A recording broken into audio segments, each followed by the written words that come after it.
In this video, we're going to talk about how you can start successfully fixing and flipping apartment buildings or multifamily dwellings.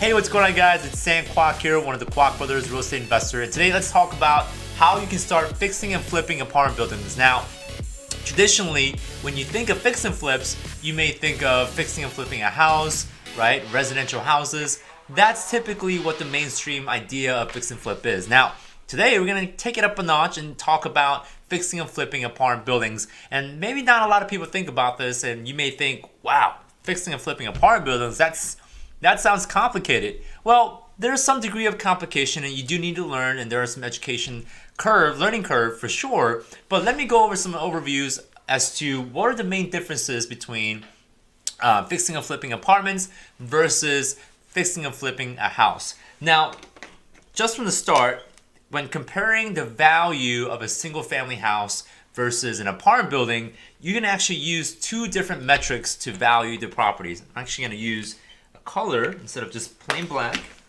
I'm going to go ahead and actually use green. So in the single family world, this isn't that good. I'm going to scrap that. Use blue. So in the single family world, and this actually also includes single families and 2 to 4 units. Generally, anything that's 5 and below units is considered residential, and anything that's 5 or more units is considered commercial. So with single families, we're also talking about 2 to 4 units as well. Okay, so we're gonna throw it in the same category. Now with single family and 2 to 4 units, multifamily, you're generally going to measure the value, the ARV, after repair value, by using comps, right? And if you guys are wondering what comps are, I do have another video on that, which is professionally known as CMA, Comparable Market Analysis. So with single family and 2 to 4 rental units, you're going to see what other single families in that area that are very much like the single family residential that you're looking at. You're going to see what other properties just like yours have sold in your area, how much was it sold for, what features, what amenities were included. You're going to be looking at that. Now on the multifamily side, on the 5 or more units, generally, I'm going to try to use better space here. So I'm going to erase that. On a single family, you're using comps, versus on 5+ unit apartments, you're using what's called a cap rate.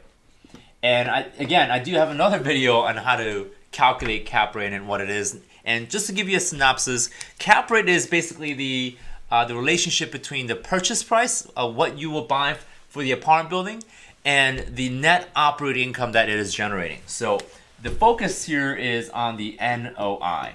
And the reason why we don't necessarily use comps is because the main purpose of buying an apartment building is for investing, right? A lot of single family houses are used really to just live there, right, as owner occupied. But generally, when we look at 5+ unit apartment buildings, right, you may live in it, but most of the time you're buying the property for the income. So what we're doing is, the question you're asking when you're dealing with cap rate is, how much are you willing to pay for the NOI? So if the NOI, for example, is $100,000, okay, and if you are looking at a 10% cap rate, right, you're dividing this by 10%, which gives you a valuation of $1 million in property value, right? So on $100,000 net operating income, now this is often mistaken with gross rental income or gross income. Gross income is what you collect, the total amount that you collect and income that you bring in. Net operating income is talking about what is the income after the expenses, after we pay the expenses such as maintenance, management, utilities, right? Maintenance of the apartment building. Those are all factors of the expenses that play into calculating the NOI, the net operating income. So that's the main difference from the get-go. Now, it's really important that we understand this. We need to understand how to properly evaluate how to properly measure the value of a property, because you want to start with this, right? When you're doing a fix and flip on a house, you want to determine what the comps are, because that's the end product. What can we sell the finished product for, right? We have to start with that. Same thing with the apartment buildings. What can we sell the apartment building for, knowing that if our property is going to perform at $100,000 of NOI at 10% cap rate, we're going to be able to sell the property for $1 million. Okay, so let's dig further into that idea, and then we're going to talk about the mechanics and how to analyze and how to properly figure out the cost of doing a fix and flip. So let's dig further in the cap rate notion and why we want to use and understand the market. Now, more than single family residential fix and flip, though you still have to do this, you really have to get an idea of your market, right? What is your market doing? What type of market are you living? Now, in an apartment building, 5+ unit apartment buildings, we generally class apartment buildings using letters like A, B, C, D, E. A being the best, right? E being like the worst, right? Kind of like grading homework, right? Tests. So A+ apartment buildings, you're generally looking at very high-end luxury apartment buildings, right? These are going to be typically rented for $2,000 to $3,000 a month. You're looking at luxury style amenities, right? It's got swimming pools. It's got all these fancy features. That's an A+.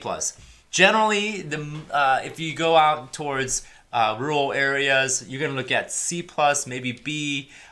You're not going to necessarily find a whole lot of A+ apartment buildings. But a lot of the apartment buildings that I own are usually in the category of B and C+ category. And with the C+ apartment quality, you're going to see not only different types of amenities, but you're also going to see different income coming in, right? The amount of rent that you can collect. And that's also predicated on the type of tenants you guys are attracting. So let's say we're working with a C+ market, C+ apartment market.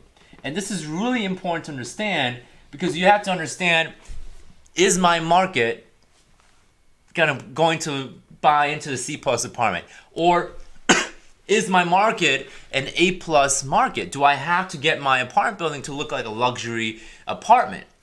And ultimately, you have to do that research. You have to ask maybe a commercial broker. You may have to ask a property manager. You need to understand the demographics of that area. Now, if you are in a C+ apartment and you try to rehab this, fix and flip this into an A+ apartment, you're going to be on a losing streak. You're going to have to spend more money, and more than likely, you're going to lose on the profit. So this is understanding, okay, if my market is C+, I'm going to go ahead and rehab it and fix and flip towards the C+ market. Right, I'm going to fix and flip the amenities, the furnitures, the raw materials, right, the flooring, the wall painting. All that is going to match what the standard would be for a C+ apartment building. So let's say we're working with a C+ apartment, okay, and we also understand that for a C+ apartment, we have investors that are willing to pay an average of 8% cap rate. And this is, again, another piece to the market that you have to understand. Why are people willing to pay the 9% cap rate? And so far, the best source for me in understanding the average cap rate in my market area, like what are the investors willing to pay, is asking your local commercial broker and asking them, hey, Mr. Commercial or Mrs. Commercial Broker, what is the average cap rate that an apartment building are being sold for that are C+ class, right? And they'll tell you, hey, we have generally our C+ apartments are being sold at 9% or 10% cap rate, right? So that's what you're gonna do. You're gonna need to do a lot of research prior to getting into apartments, because it is a different animal. So we know that we got a C+ apartment, 9% cap rate. Another piece that you have to understand is the average rent. So let's say we're dealing with a 12-unit apartment building, and all the 12 units are 2 bedrooms and 1 bath. Pretty typical, right? And from doing our research, we know that the rent comps, right, comparable rents, are going for $800 a month. So we're doing our research. For a C+ class apartment at a 9% cap rate, 12 unit, 2 bedrooms, 1 bath, and $800 a month. Now, we're going to find an apartment building that obviously is in terrible condition, or maybe it's totally abandoned. It's got squatters, maybe it's got damages, the city is condemning it. It's got problems, it's got issues, right? So generally what we're going to do is if a property, an apartment building is under distress, we want to be working with those properties. So like single family fix and flip, we want to know what the final ARV, after repair value, is. So here's what we do.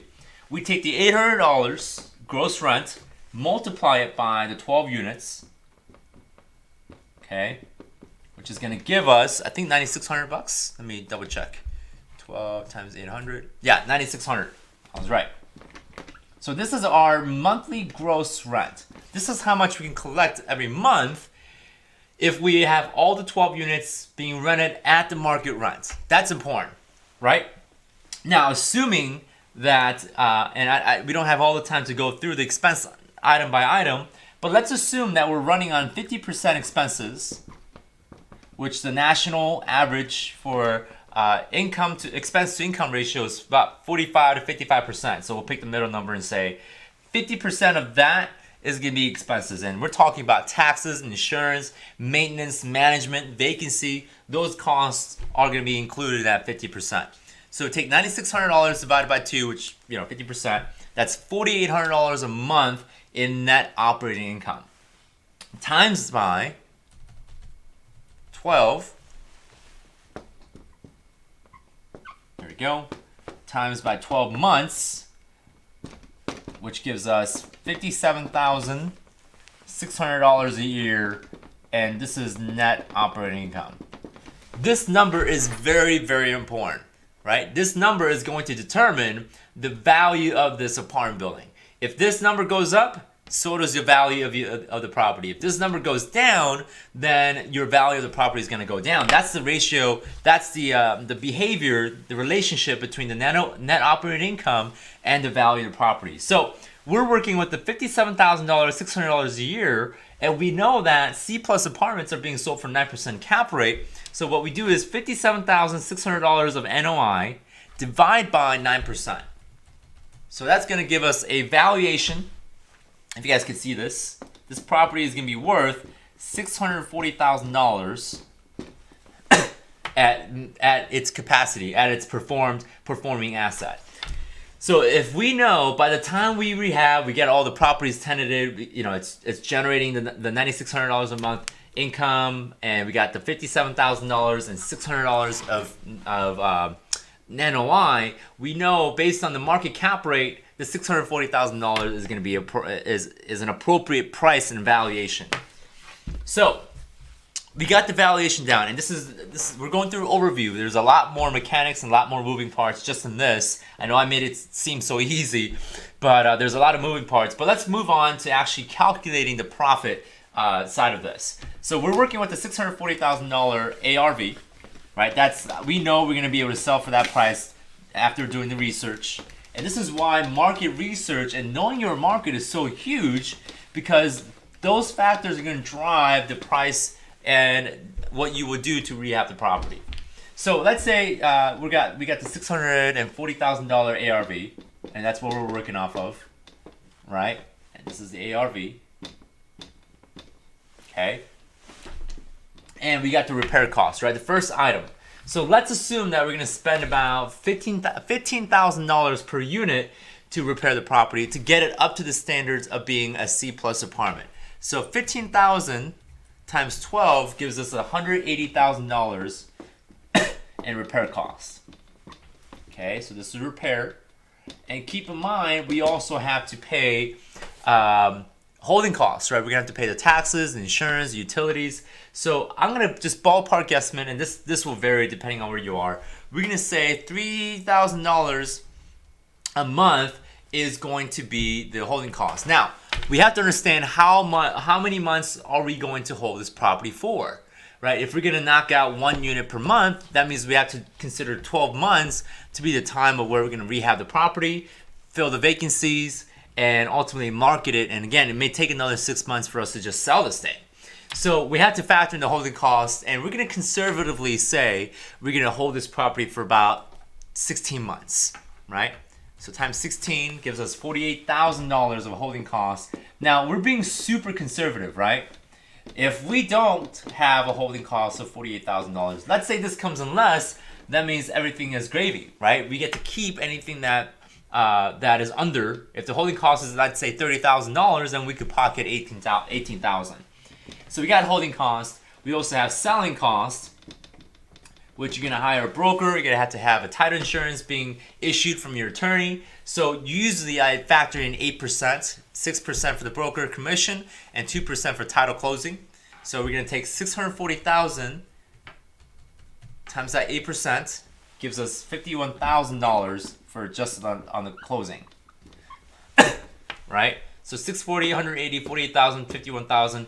Now we can add factors in such as capital gains, right? Because now we're dealing with more than a year of a transaction. I'm not going to go into too much of that detail. I just want to give you more of an overview. If you want to do the details, I'll introduce you to some other resources that I would offer.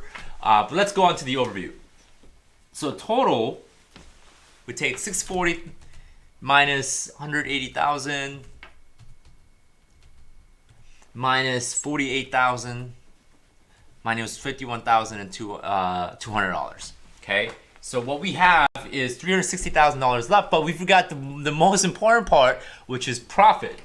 Right? We need to understand how much do we want to make for profit. So let's say I want to make $150,000 in profit. Okay, that seems fair. I'm not going to get too greedy here. So I'm going to subtract $150,000. So our max purchase price, if we're going to do this project, is $210,800.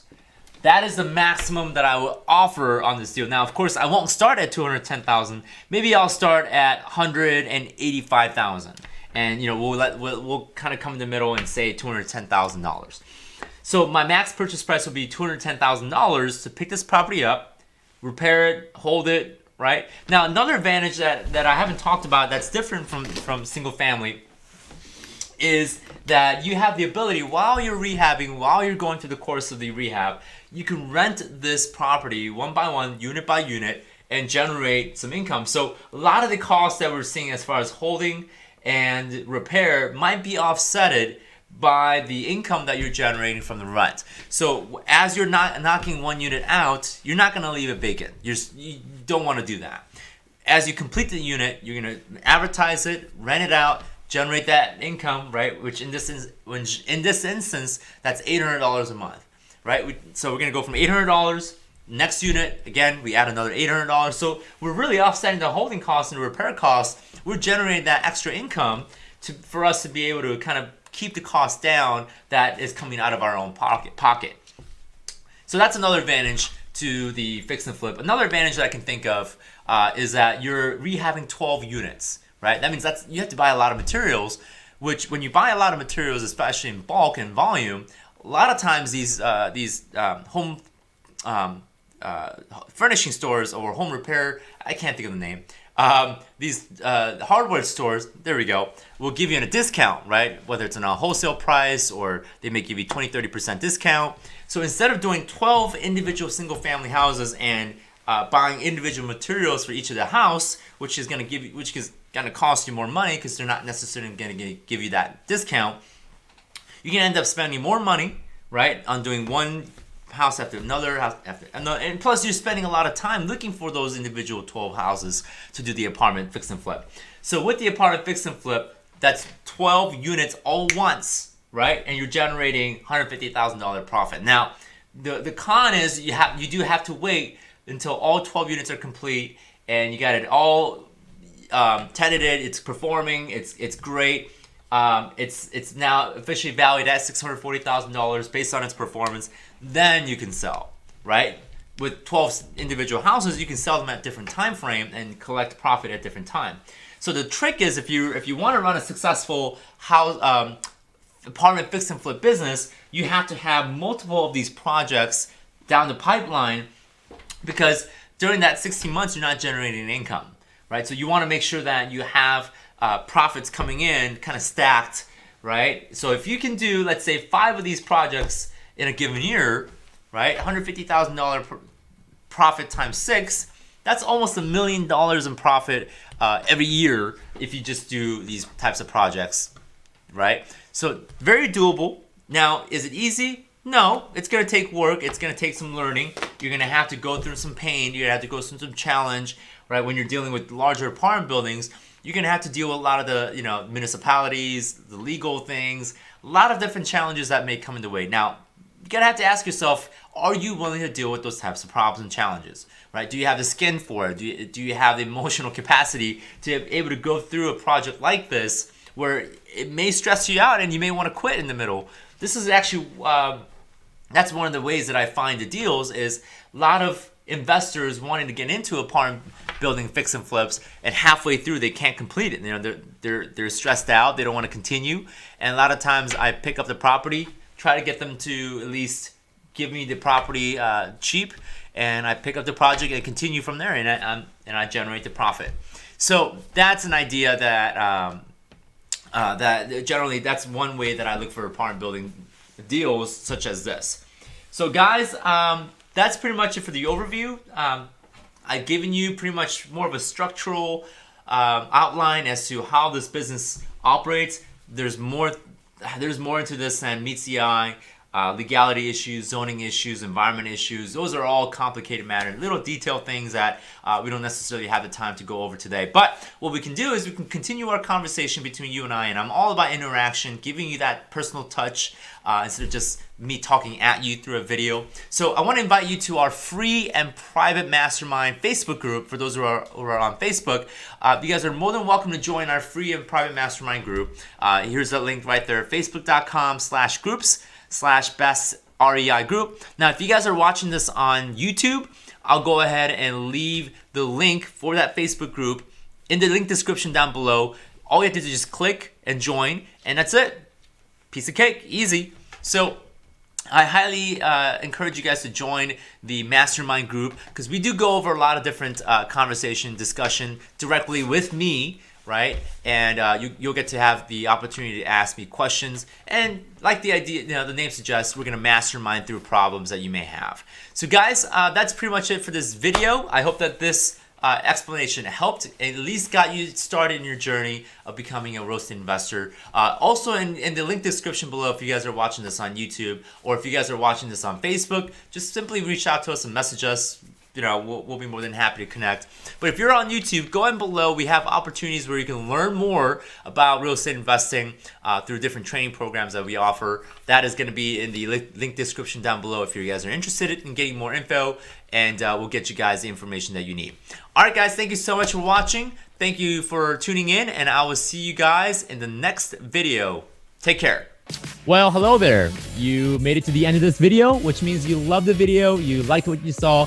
If you want to see more awesome real estate investing videos and podcasts in the future, be sure to subscribe to our YouTube channel and hit the bell icon to get more notification about our next videos.